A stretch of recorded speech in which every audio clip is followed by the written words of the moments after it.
All right. Hope you're doing well.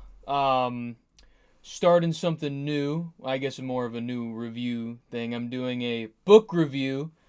Maybe I'll do this more. I don't know. Got back into reading. I recently reread The Odyssey. That is my favorite story of all time. I love that story. I reread it. I guess I listened to it. I did an audiobook. First time I ever listened to an audiobook full all the way through. Phenomenal. It's like 16 hours long. Enjoyed every second of it. So I think that's how I'm going to do my reading or whatever going forward. I very much enjoyed the audiobook. The guy, I think his name was like John Lescult. It was like from 2000. Very good. Nice like semi-accent. Pretty good. Liked it a lot. I was going to start with the Iliad just because I haven't read that one in a long time, but I'm like, I got to get to the Odyssey. That's where the magic is. So I read that. And then I'm like, all right, what else are we going to read? There's a few on the list. I wanted to read the Aeneid. I don't really remember anything from it. But I'll read that eventually. But I'm like, all right, I'll read Circe. Been told to read it before. It's in genre in line with what I love. So I read it. I just finished it today. I was putting together a bunch of my notes and thoughts about it. I'll section this as kind of like a non-spoiler right now, and then I'll go into spoilers just because I want to talk about it. But so yeah, I read it. Circe, 2018, I believe, by Madeline Miller is the author. Yeah, the audiobook. Oh god, I forgot the name. It was like Parada or some weird name was the audiobook, but oh my god. The audiobook is crazy. The performance that the lady does on it is phenomenal. I read it through Spotify because like I had like you can read audiobooks with Spotify Premium, and then I ran out of hours because apparently that's a thing. So, and then I just did like a 99-cent Audible thing because Spotify wanted $10. No. So, I read the rest of it through Audible. Same thing. The girl, phenomenal. She's got an accent, does voices, very good. Her reading it to me was awesome. I really recommend the audiobook version. I think it's like the only one you can get. That's like the official one is her voice. Very good. Okay, yeah, so enough of that intro. Let's get into, what did I think? So, with the Odyssey being my favorite, story, I would say ever. I love it. Odysseus is my guy. It was pretty good, I really liked it. Of course, me loving the Odyssey so much, I'm like, all right, when's he coming? When's he coming, man? He does show up. I won't say when, but he is in the book. That's not really a spoiler because, it's from the story. The Odyssey really much is where she gets her, fame from. But yeah, so that was cool. He does show up. That's pretty good. So if you want to, if you're reading it for Odysseus, it's pretty good. But there's a lot more there that I was very surprised of. So when I think of Circe, when I first, read the book, what I know about it, Circe, she's this witch lady. She's this nymph. What is it? Father Helios. And she pretty much is a witch on an island of Aiaia. That's kind of all you really know in the Odyssey. The Odyssey, it's, her temptation is to challenge Odysseus, of all the, nice things there, food, being fed, sexual things over, on Aiaia because they've been lost at sea for years. So they finally get a break, and that's kind of what it is. It's, can Odysseus go through this challenge of all this temptation, or will he have the, the mental fortitude of something to still continue his long journey to go back to Ithaca to see Telemachus and Penelope. But, that's in the story, but, Circe's the main character here. That's what we see. And it's very, very interesting to, have the different perspective shift, because when you think of the Odyssey, how you kind of know every Greek myth, it's from the man's perspective, or the hero, whoever, not really from, more of a woman's perspective, like this book is. So that was a really interesting thing that I enjoyed. It gives you a whole nother perspective on this story. That's I think kind of interesting. Um, Another thing I like whenever I read books or comics, movies, whatever. I always like to look and see what the author was doing, or what their thoughts and everything is. So I what is it? Madeline Miller. I watched this video on her, and she said it really well. Because there's some things in the book I don't like. I'm not gonna lie, it's not perfect. But with modern retelling of myths, you can do whatever you want. I mean, you can do that already, but with established characters of myth, as she said, you can, if you don't like version A, B, or C, there's gonna be another version somewhere. Say Circe's written differently, Telemachus is written differently, Penelope, Odysseus, all these people. So you can kind of pick and choose, and that's what I kind of like about myths. It's like, if you don't like how the story went, you can kind of go that way, and it's kind of like a choose your own adventure. That's what I really like about it. And with modern retellings, you can pretty much do whatever you want. You can make up your own characters, do whatever. That's the coolest part about myths. So yeah, the book definitely takes a lot of inspiration from Telegony, the book regarding Circe. I'm trying not to say any spoilers. Regarding Circe and Penelope and Telemachus, in their ending, and seeing what happens with Odysseus there. So that was... I'm not the biggest fan of Telegony, I'm not gonna lie. But I enjoyed what Madeline Miller did. I don't like some decisions. There's really only one glaring one, but, what are you going to do? I'll leave that to the spoiler. But with what she did and how she changed that story, I was in. I mean, it made sense. I really liked it. All the characters are, fully fleshed out. Even Penelope, which we don't really see a lot of, she gets, towards the end, she gets fully fleshed out. Circe, is amazing. Not really, other than knowing that she's the witch of, temptation, whatever. She turns into a hero. It's pretty awesome. This is, as Madeline Miller said it in the same video, this is her epic. So it is. And I think I really recommend reading the Odyssey and then reading this as like a companion piece. You don't have to take it all literal, because again, myths, you can match and do whatever the hell you want with it. But I found it very cool, to see the callbacks to the Odyssey. Certain things changed here and there. It's just how writing myths are. Some things that Madeline Miller made up and I thought were awesome. Because you don't have to abide by... There isn't a set of rules. You can do whatever you want with these characters. And it's cool of a modern retelling with, a feminist point of view. I thought that was really cool. Not really spoiler because it's kind of in the beginning, but in the beginning you kind of go through Circe's perspective of the pantheon of all her family, her brothers, sisters, uncles, grandfathers, all those people, and you see just how bad gods are.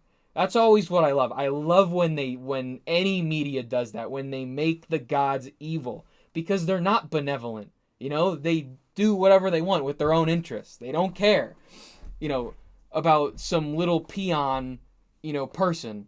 Or we even see what happens with Circe. It's pretty obvious. She goes to Aiaia. Why is she the only one there? I wonder what could happen, or what she did, or what, they thought she did, whatever. But that's always a really cool thing. Is just, gods, if they existed in real world, like the Greek gods, they ain't gonna be good. They're not gonna be good. Imagine being that powerful, like we see, Helios, Athena, all these people. They're gonna be corrupt. Hermes specifically, I hate that guy. Oh my god, they made him this conniving little. Oh, I don't like him. But yeah, they just it's similar to God of War a little bit, which I think is kind of cool. All these gods are all high and mighty. People believe in them, but like they're just evil. You just hate them.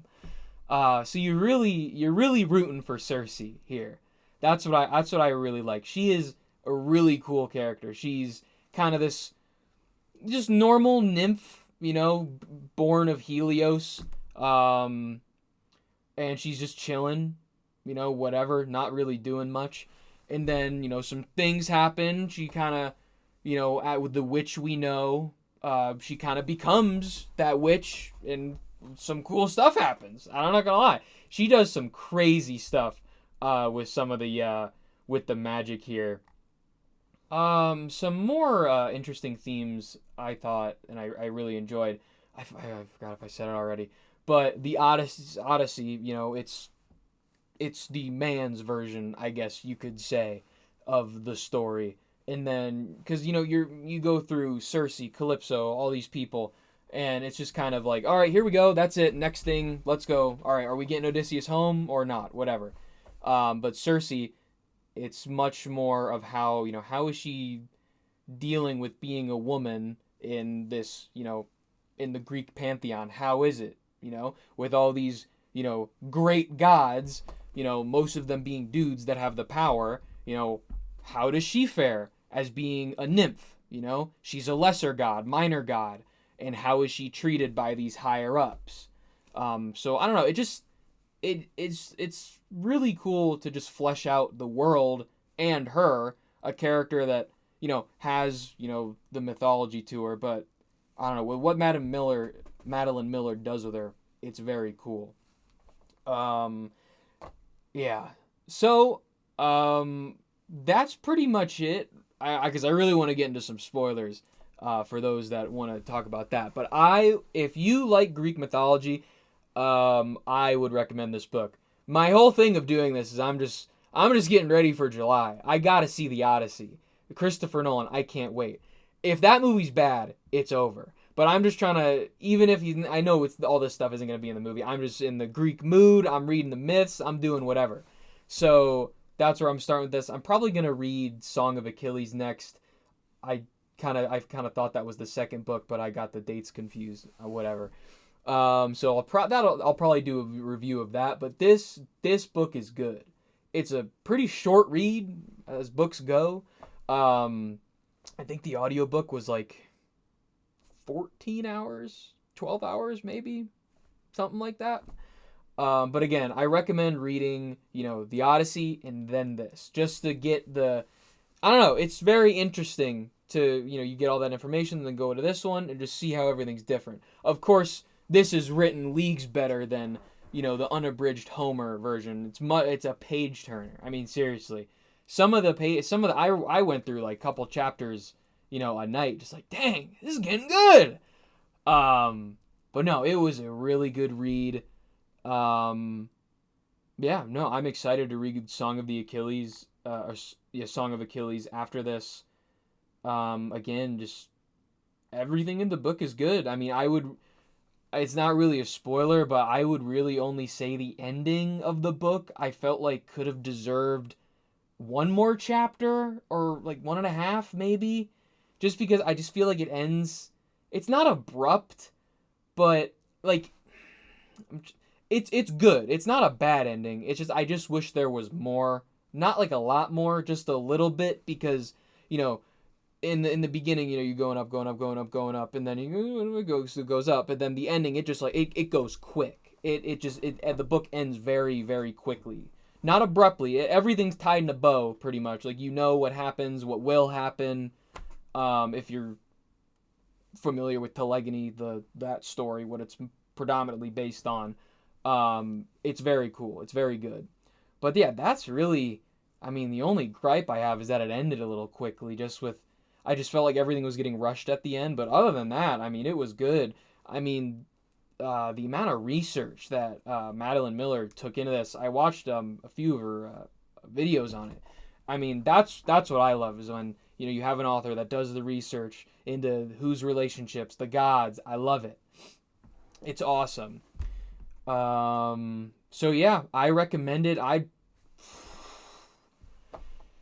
Where would I rate this book? I don't have a scale for books. I would definitely say read it. It's definitely a read, but I mean, I'd probably give it probably an 8.5 out of 10. Pretty damn good. Yeah.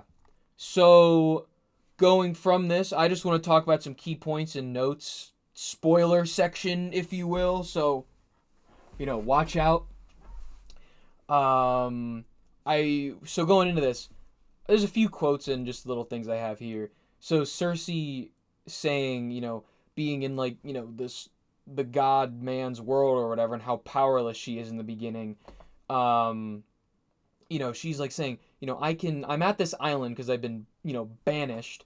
And how she can just be plucked, off her island of Aiaia for anything. Some random pirates, some bad guys can come over and she can do nothing. Because is Helios going to help her?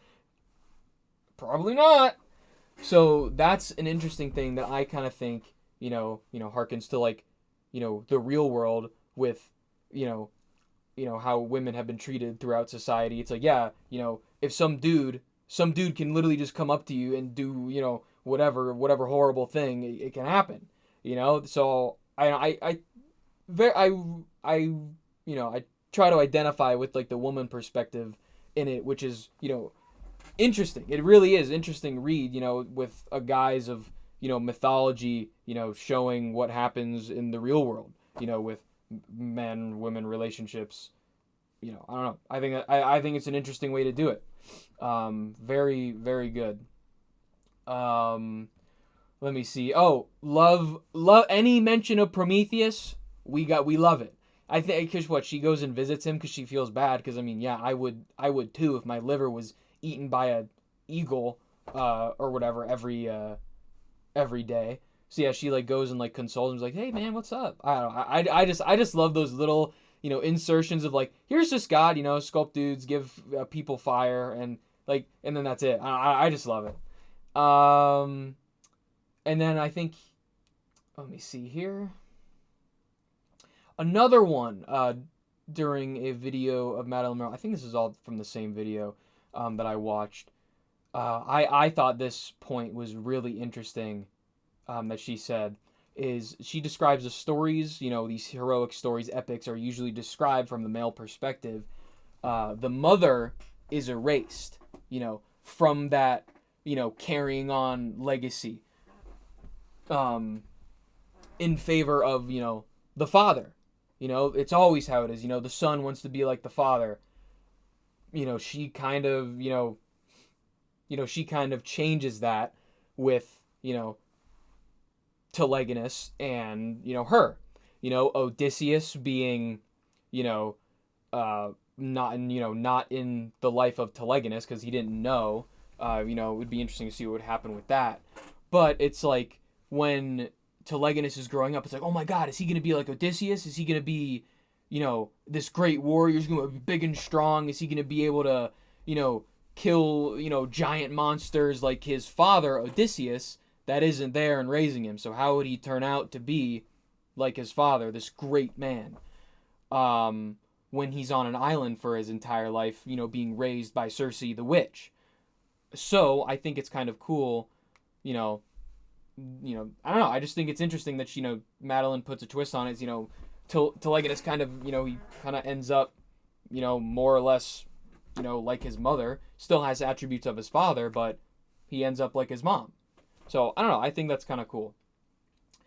And then, yeah, it's interesting. I mean, I'm familiar with Telegony. I don't really like it because I don't like Odysseus dying. He's my guy. Favorite mythological character. Hands down. I love him. But, yeah, I don't like... It's not in the Odyssey. It's not my Homer. Don't care. Homer's my canon. Do not care. But Telegonus, he's not in the Odyssey, at all. So that's kind of interesting, with that like erasure. I don't know if you can say erasure, whatever. I don't really know what was going on with Homer or multiple authors, whoever the hell Homer was. Erasing, that mythology of, his son with Circe. I think he has two other kids that are usually omitted. One with starts with an A, I think. But yeah, it's interesting. And just how, again, Madeline Miller says, hey, if you don't like this story, here, go to A, B, C, D. I don't care where you're going. There's something for everybody, which I always love. Let me see what else we got here. Oh, this was a crazy quote. Towards the end of the book, Circe was on straight boss level, talking to Helios when she was getting her freedom. She said, "When you count your children, leave me out." Awesome. That was sick. Full badass witch mode. That was awesome. I guess go back to more of the beginning. In the beginning, I'm reading this book, or listening to it, whatever, and I'm like, oh, dude, Glaucus is pretty cool. He's pretty cool. Oh man, was I wrong. That guy is, I don't even know if there's words to describe him. He is a bastard. Oh my god. I to be honest, I didn't know what kind of book I was reading in the beginning. It was getting, some of the words were a little spicy. I'm not gonna lie. I'm having this British lady read into my ear. I'm like, okay, what is going on? I don't read these types of books, but I'm like, okay, it's we're fine now. It was whatever. So I did not expect the Glaucus turn. I didn't know what was going on with that. But this dude gets turned into a river god, becomes blue or whatever, and then proceeds to not reciprocate the feelings with Circe. It's like, what was going on, dude? He's like, oh, you're a sister to me. What? So I don't know. That dude needed to die. I didn't like Glaucus at all. He was mean. So yeah, the book instantly gets you rooting for Circe. It's like, dude, this guy needs to get oh man. And then let me see here. Scylla. The whole thing with Scylla was awesome. That was one of my favorite chapters. When Circe and Daedalus, I think it was Daedalus, they were on the ship and they were going to try to fix her with the tincture or whatever she had. And just the way Madeline describes, the screeching, the waves, paints the picture perfectly in my head. I really like the way she describes Scylla. That was awesome. Daedalus was cool. That, Icarus moment, I thought that was neat. He was cool. For a minute there, I thought it was going to be Odysseus. I'm like, oh, he's coming in. There he is. There's my boy. But he was not. It was not him. It was Daedalus. I was fine with it. I kind of knew he wasn't going to show up. But I'm like, when's he coming in?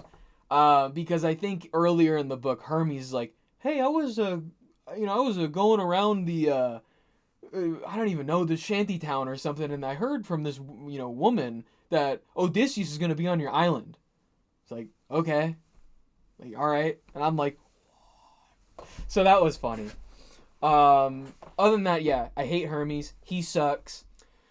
Again, like I said earlier, the gods just being mean. That's what I loved about the book. I love when gods are mean. And I think another thing, I think Hermes or Athena say it. I think it might have been Hermes talking to Circe.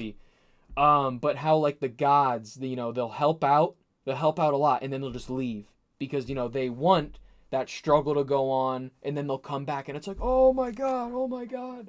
So, they're so petty. I just love how every god in this book, is so petty. It's awesome. It's really just it's just Game of Thrones, but with gods. That's what I love.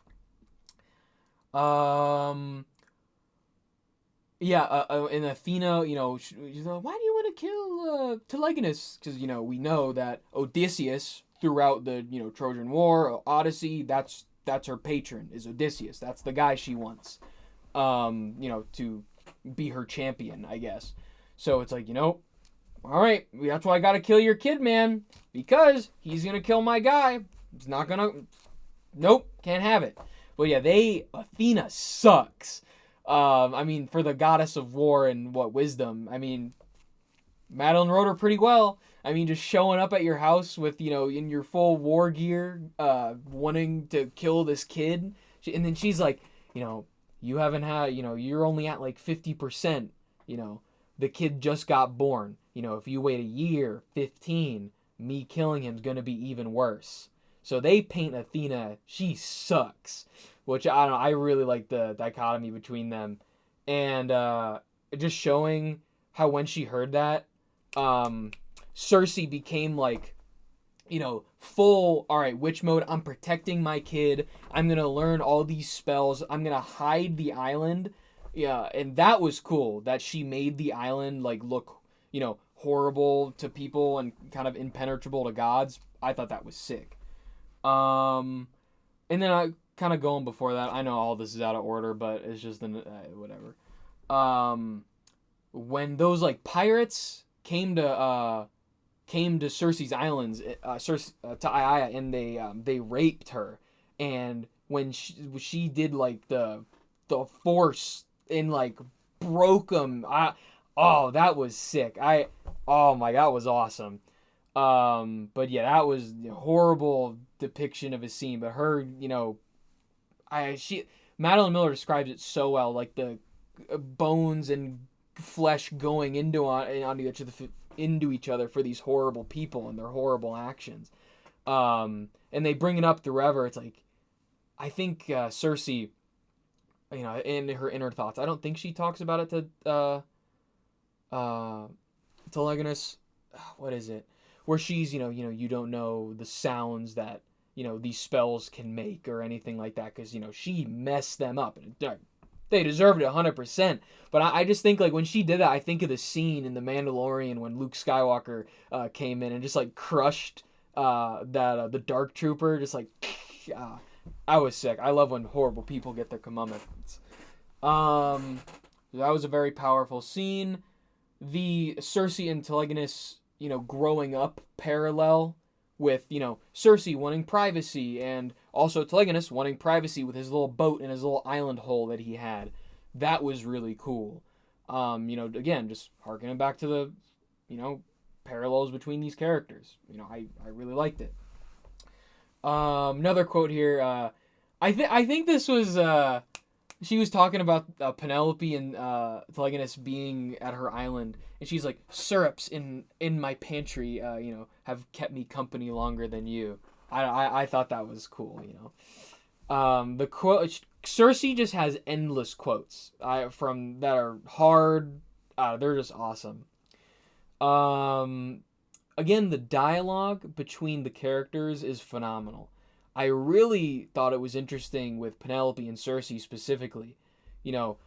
Here's these two characters that have both been with, one is married to them, one has been with Odysseus, and now they're on the same island with both of their sons. I don't know.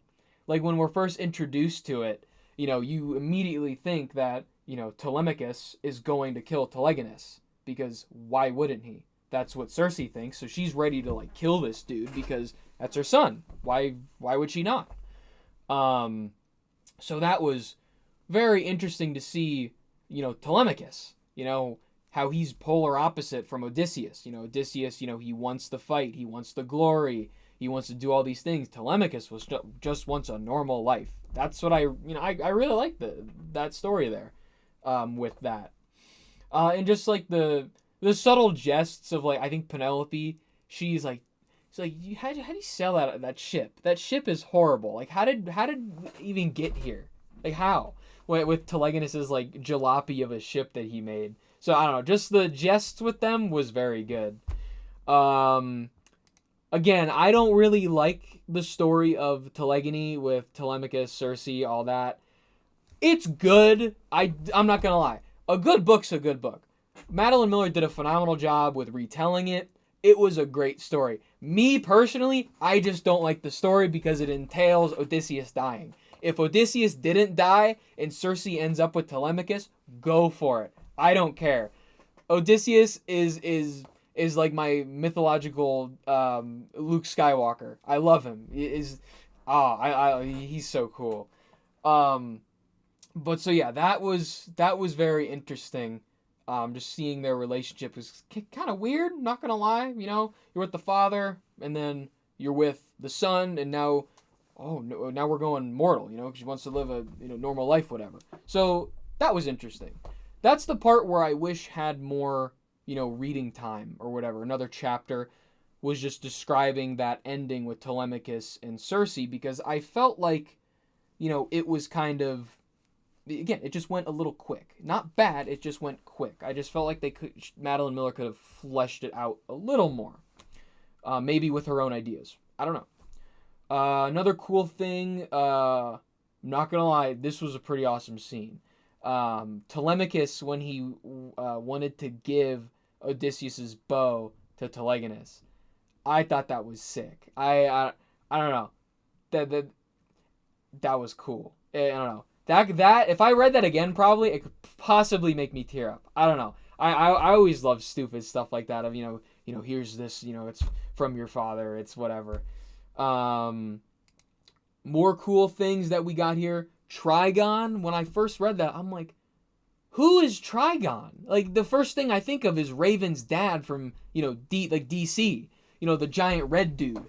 And after I looked it up, and I'm like, oh, she made it up. I'm like, hey, that's cool. So Trigon's this, like, I kind of got the vibe he was like the world serpent in a way, or like Jormungandr or whatever from Norse mythology, but just like in the water. But yeah, that scene was sick. With the interview or video with Madeline Miller, she said that she wanted an epic moment for Circe, because again, this is an epic. And she, knows that epics the hero goes, as she said, to an alien world. Odysseus does it multiple times. Circe needed her own. So she, takes inspiration with a lot of the things, like the stingray tail as the spear that he had. And stingray in Greek or whatever, I think she said, is Trigon. So there's the connection there. So he's like this underwater serpent that Circe goes to, that she's like, all right, I'm going to need this thing that can pretty much like insta-kill a god. She gives it to Telegonus for his protection, whatever. And it's like, you poke someone, they're going to have a bad day. So that was a sick moment. I really, really liked that, because it was new too. That wasn't really done before. So yeah, that was awesome. Let me see here. Yeah, no, I think that's it. Again, my only gripe is just the story of Telegony. I don't like it. I hate killing Odysseus. It's not me. But again, that's the cool thing about myths. Might be my favorite character, but hey, I can go over here and do this. I can take this part from here.